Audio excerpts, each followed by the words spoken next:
Ang mga matatanda ng Osage Nation ay nagbaon ng isang seremonyal na tubo na nagluluksa sa pag-asimilasyon ng kanilang mga inapo sa puting lipunang Amerikano.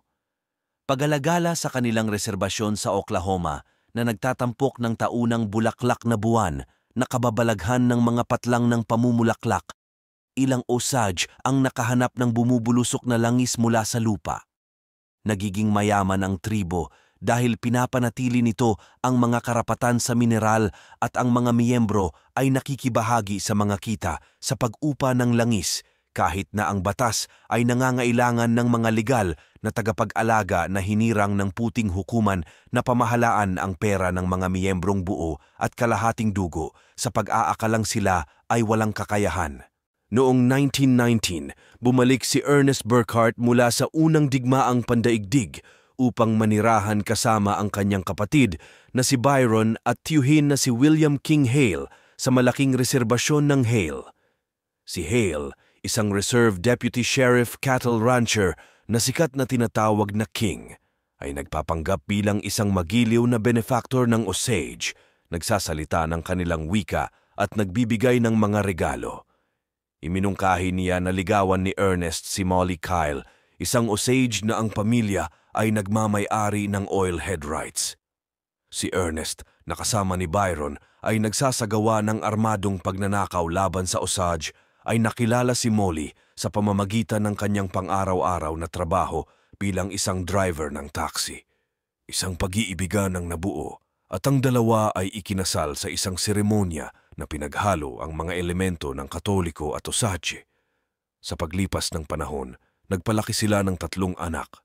Palihim na pinaplano ni Hale ang pagkamatay ng ilang mayayamang Osage. Sinabi niya kay Ernest na magmamana siya ng higit pang mga headright kung mas marami sa pamilya ni Molly ang mamatay. Si Molly ay diabetic at ang kanyang ina na si Lizzie ay may sakit. Matapos mamatay ang kapatid ni Molly na si Minnie sa isang mahiwagang sakit, inutusan ni Hale si Byron na patayin ang isa pang kapatid ni Molly, ang rebeldeng si Anna.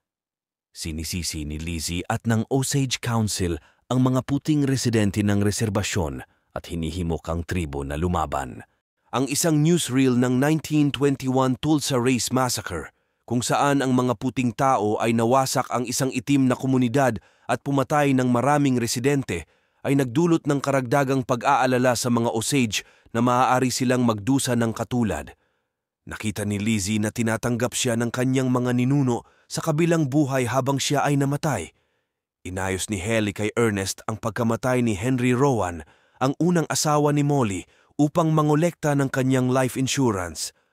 Gayunpaman, nasira ito ni Ernest na naging sanhi ng brutal na pagsagwan sa kanya ni Hale sa isang templo ng Masonic. Ang lokal na sheriff at mga hukom ay tiwali, walang pagsisiyasat na ginawa. Isang kinatawan ng Osage Nation na naglalayong maglobby sa Kongreso ay pinaslang sa Washington, D.C. Si Molly ay kumukuha ng pribadong detective na si William J. Burns, ngunit sina Ernest at Byron ay binugbog at pinalayas siya mula sa reserbasyon. Sa kabila ng kanyang karamdaman, naglakbay si Molly sa Washington kasama ang isang delegasyon ng Osage at humingi ng tulong kay Pangulong Calvin Coolidge. Dahil dito, hinikayat ni Hale si Ernest na lasunin ng insulin ni Molly para pabagalin siya. Lumalala ang kalagayan ni Molly at minsan ay nilulunok ni Ernest ang lason dahil sa kahihiyan. Inutusan ni Hale si Ernest na ayusin ang mga pagpatay kay Reta, ang huling natitirang kapatid na babae ni Molly, at ang kanyang asawa sa pamamagitan ng pagpapasabog ng isang kriminal na si A.C. Kirby sa kanyang bahay. Namana ni Molly ang lahat ng karapatan ng kanyang pamilya. Dahil sa paglabi ni Molly, ipinadala ng Bureau of Investigation, BOI, si Agent Thomas Bruce White Sr. at mga katulong upang mag-imbestiga. Mabilis nilang nalaman ang katotohanan. Sinubukan ni Hale na takpan ang kanyang mga landas sa pamamagitan ng pagpatay sa ilan sa kanyang sariling mga tauhan, kabilang si Atye, ngunit inaresto ni White sina Hale at Ernest.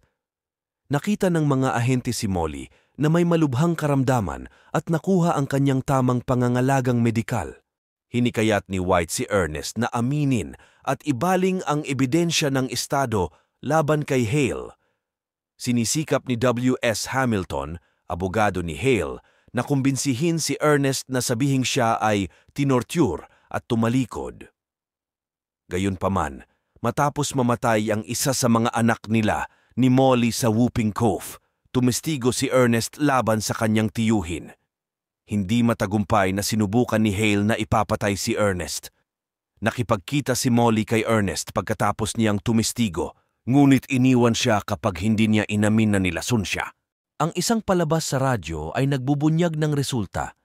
Sina Ernest at Hale ay nahatulan at nakatanggap ng habambuhay na sentensiya. Parehong naparol ang dalawa pagkatapos ng mga taon ng pagkakakulong sa kabila ng mga protesta ni Osage sa parole board. Si Byron ay hindi nagsilbi sa bilangguan dahil sa isang hung jury. Ang magkapatid na Sean na nagbigay kay Ernest ng lason para kay Molly at nasangkot sa iba pang pag-aaksaya ng mga kamatayan ay hindi na prosecute dahil sa kakulangan ng ebidensya. Pagkatapos ng paglilitis, hiniwalayan ni Molly si Ernest, nag-asawang muli at namatay sa diabetes noong 1937 sa edad na 50. Inilibing siya kasama ng kanyang mga magulang, kapatid na babae at anak na babae. Hindi binanggit sa kanyang obituaryo ang mga pagpatay kay Osage. Ang isang 21st century Osage powwow na may malaking dancing circle ay ipinakita sa ibang pagkakataon.